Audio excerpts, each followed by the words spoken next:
Part 2, sorry, I bloody had to yell at my kids because they were playing out the front, and I live on a main road, and 90% of the traffic don't abide by the fucking road rules here. It's a 60 zone, and 90% of cars do about 75, okay? So I had to make sure that it weren't going down the driveway, because my driveway just goes like that. So, and then they just disappear into the abyss of the road, okay? I live on a main road, I had to make sure they're okay. So then I had to turn the video off, and I forgot to press record again, I pressed stop. So this is part 2, and what I was about to say was, I asked a very important question to the young lady that not a lot of 12-year-olds would be getting asked, because people are afraid to ask people questions. People are afraid to ask people questions because they're afraid to find out what they're going to say, okay? It's very important that if you have a 12-year-old son or daughter or niece or nephew or grandson or granddaughter, that you ask them this question. How are you coping with COVID-19? How do you feel right now? Because these kids are being schooled at home. Now, in Devonport, in Tasmania, these kids aren't allowed to go back to school until June. That's like another month of having to log on, virtual learn. Now, I got to understand how this young lady feels. She doesn't like it. Her education is hindering because of it. It's a hindrance. The system is currently hindering her ability to learn. She doesn't learn well from home because of the environment, and that's out of her control. Okay, she has a cousin who is 5, and she has a little sister who is 3. Okay, so it puts a real strain on that individual to learn, especially when your little sister just wants to hang out with you, which is okay, that's fine, because that's what little sisters want. Little sisters want their big sisters to hang out with them and play with them and be friends with them and do dress-ups and play Barbies and do all that sort of cool stuff. But the 4-year-old doesn't understand. The 3-4-year-old does not understand that this is time for learning because she's at home. So they don't get that. They don't understand the process because they're only 3 or 4 years old. They're still learning how to go to the damn toilet. So they don't understand the process. They can't fathom the fact that her big sister has to sit in front of a computer screen for the majority of the day, listening to teachers and listening to other students speak and do class from home. And then, you know, she even said to me, she said, it gets to the point where I have to like pretty much just forget about the learning aspect because sometimes it's really hard. And it's not because I can't do the work mentally, it's because I can't concentrate. I can't focus. This is what she was saying. Okay? So then she has to lay it off until night time. It's not good for a 12-year-old. It's not good for a 13-year-old. That's not good. Some kids, yes, it could be good. Some kids probably thrive at that. I said this yesterday in my other video. Some kids must thrive at that. And that's okay. But other kids thrive in the classroom. They thrive in the environment of having a teacher there to help them when they need them. Okay? The problem is, that's the problem. That there is the problem. These kids need to be in school. We need to understand this. You as a parent should be listening to your child. Yeah, they're 12. What do they know, right? I'm telling you now, they know how they feel. You know how you feel. This isn't a dig at anybody about parenting. This is a dig at the system because of COVID-19 and the way it was handled. She specifically asked me, how do you think the government is handling it? Poorly is my answer. Very, very poorly. And why? Because of the education system fuck up. Our kids need to be in school. It's where they're safe. It's where they can learn. It's where they can prosper. It's where they can socialise. We are a social animal. We rely on socialising. We rely on that. What happens to people, most people who shut themselves away from society? They get depressed. They get unhappy. They get mad. They get angry. And guess what they end up doing? Self-harm. Okay? It happens. Okay? We are social beings. Kids are very social beings. It's how they learn. It's how they learn how to interact with each other. It's how they learn how each other responds to certain situations. It's how they learn how to deal with anger. It's how they learn how to deal with confrontation. It's how they learn how to deal with shit that they can't deal with at home. Because we're adults and they are children. So we respond differently to the situation that they do, and then we get upset. We don't mean to be upset. It's just how we respond. Okay? When they're with another kid, they learn how each other responds. They learn that that's not right or that's right. They learn all that stuff, and you know where they learn all that stuff? They learn it at school with 500 other kids. Okay? So if you've got a 12-year-old or a 13-year-old or a 14-year-old or an 8-year-old, whatever, sit down and ask them. Ask them the question, how do you feel about COVID? How do you feel about being stuck home from school? Do you like being home from school? Do you like having to learn from home?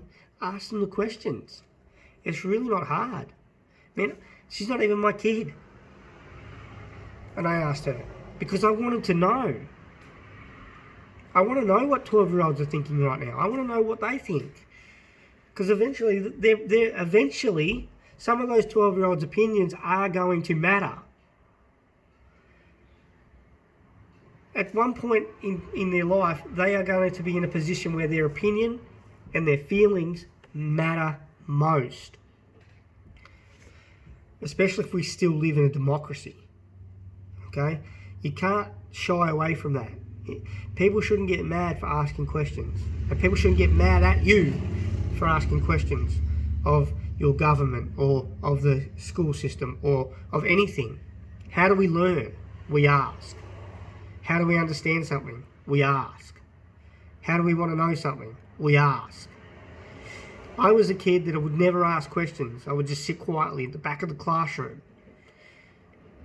I was a kid that was picked on. I was a kid that was poked. I was a kid that was prodded. I was a kid that was fucking bullied. And you know what being bullied taught me? Who gives a fuck what anyone else thinks? Being bullied taught me one valuable life lesson. No matter what, stand up for whatever you believe in. No matter what, if you've got a question, ask it. I'm a proud business owner, and I love my business to the ends of this earth. And guess what?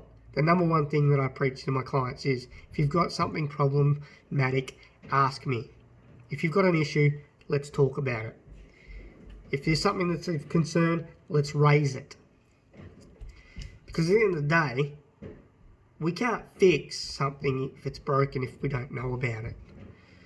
Because guess what happens if you don't fix something that's broken? It gets bigger and becomes a bigger problem. And then guess what happens after that?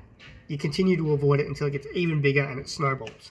And then what happens after a snowball is created? It turns into an avalanche. And then you can't avoid it, and then you feel like a dick because you never asked the question to start with. So you either get feeling like a dick out of the way first by asking the question, right? Because there is no stupid question. The only question that's stupid is the one that you don't ask. Right? My kids know. They want to know something, they've got to ask. I'm not gonna. They want something, they've got to ask for it. I can't read your mind. I can't.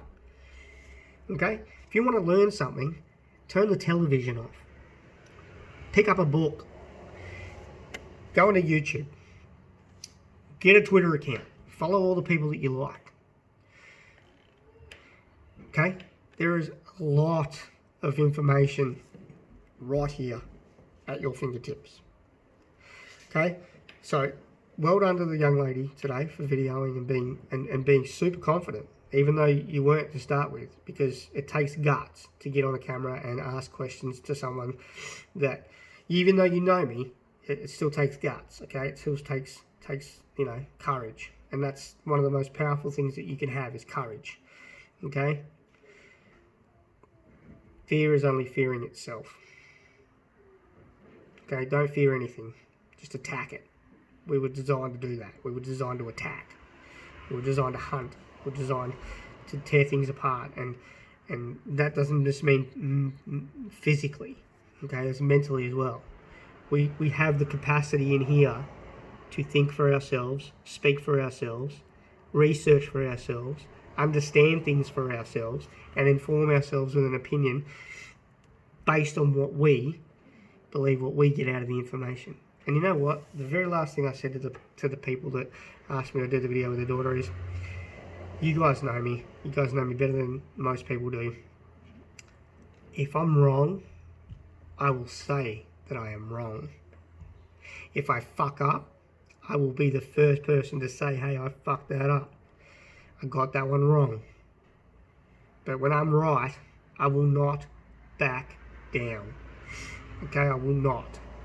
Okay, there is not a chance you will get me to back down, because I know with every ounce of my being that I am correct. It's who I am. It's what I'm here for. I'm here to help people understand. I'm here to help people fucking exercise, man. I love it.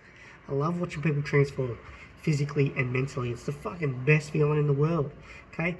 So now I'm starting to learn how to harness that and put it into here to help you guys understand that you can go out and you can do what you want, and you can research, and you can build a business, and you can do this other shit. Whatever it is, the topic I'm talking about, you can go and do it.